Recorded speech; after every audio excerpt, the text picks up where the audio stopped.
আসসালামু আলাইকুম, welcome back to my YouTube channel. কেমন আছেন সবাই? আলহামদুলিল্লাহ, আমিও ভালো আছি।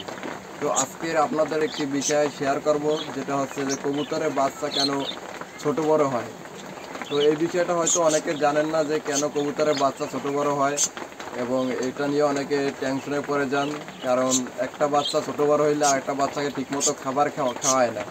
যারা আমার চ্যানেলটি সাবস্ক্রাইব করেননি, তাড়াতাড়ি আমার চ্যানেলটি সাবস্ক্রাইব করে রাখুন। এতে আপনি পরবর্তী যে ভিডিওগুলো দেখবেন, এতে আপনার কবুতর পালতে আরও সহজ হয়ে যাবে ইনশাআল্লাহ। আমার সামনে কিন্তু একজোড়া সিরাজি কবুতরের বাচ্চা।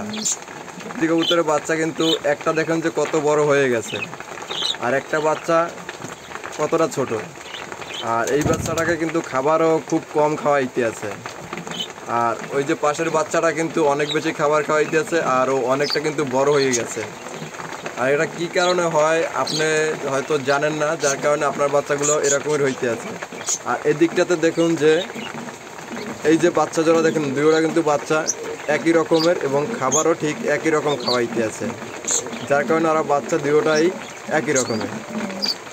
তো এটার বিষয়টা হয়েছে যে কবুতর কিন্তু ডিম পারে একদিন 8 পিস করে, আর কবুতরের বাচ্চাগুলো কিন্তু 8 পিস করেই বের হয়, যার কারণে আপনার বাচ্চাও কিন্তু ছোট বড় হয়। এই যে দেখুন, এই বাচ্চাটা কত বড় হয়ে গেছে আর এই বাচ্চাটা কত ছোট। আর যার কারণে ডিম 8 পিস করে পারার কারণে জানেন যে একদিন গ্যাপ রেখে আবার পরবর্তী আরেকদিন কিন্তু ডিম পারে।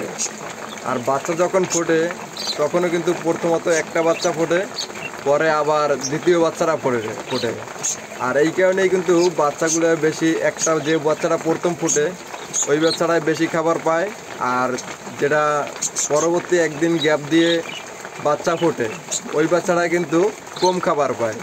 বাচ্চা দুটোটা এক সাইজই মানে চান যে দুইটা বাচ্চা একই রকম থাকবে, একই রকম বড় হইবে এবং দুইটা বাচ্চায় সমান সমান খাবার পাইবে। এটা যদি আপনি চান, আপনাকে কি করতে হবে যে যখন প্রথম যে ডিমটা পারবে কবুতরে, তো ওই ডিমটাকে সরাই রাখতে হবে। প্লাস্টিকের যে ডিমগুলো আছে ওই প্লাস্টিকের ডিমটা ক্রয় করতে হবে দোকান থেকে। তো প্রথম যে ডিমটা পারবে ওই ডিমটা প্রথমত আপনাকে দেখা যায় ওই ডিমটা সরাই রাখতে হবে, এবং দ্বিতীয়বার যখন আবার একদিন পরে আরেকটা ডিম পারবে তখন আবার আপনাকে ডিমটা একসাথে দিয়ে দিতে হবে।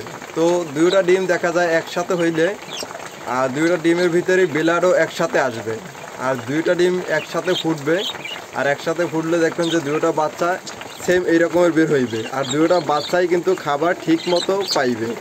আর যখন একটা বাচ্চা আগে পিছে বের হয়, যখন ওই বাচ্চা আগে পিছে বের হয় তখন ওই বড় যে বাচ্চাটা থাকে ওই বাচ্চারা সব খাবার খেয়ে ফেলে। খাওয়ার কারণে বড় বাচ্চাটা সব খাবার খায়, যার কারণে আপনার যে দ্বিতীয় দিন যে বাচ্চাটা ফোটে ওই বাচ্চাটা কিন্তু খাবার খুব কম পায়। আর কম পাইলে এরকমের অবস্থা থাকবে, আর ও দিন দিন রোগাশোগা হয়ে যাবে আর বেশি দূরত্ব বাড়বে না, কারণ ওই যে বড় বাচ্চাটাই সব খাবার খেয়ে ফেলবে। তো আপনি যদি এরকম যদি বাচ্চা যদি ভালোভাবে বের করতে চান বা বড় সড়ো বের করতে চান যে দুটো বাচ্চা একরকমের থাকবে এবং দুটো বাচ্চা হেলদিফুল হবে, তবে আপনাকে ওই যে ডিম একদিন 8 পিস করে যে ডিমটা পারে দুইটা ডিম একসাথে তাপ দিতে হবে। আর যদি একসাথে তাপ দেয় তবে দেখবেন যে আপনার বাচ্চাগুলোও ঠিক একই রকম বের হয়েছে। তো আজকের ভিডিও এই পর্যন্তই। যদি আপনাদের ভিডিওতে ভালো লাগে এবং যদি কিছু বুঝতে পারেন ভিডিও দ্বারা, তবে আমার চ্যানেলটি সাবস্ক্রাইব করে রাখবেন। আবারও দেখা হবে পরবর্তী ভিডিওতে ইনশাআল্লাহ।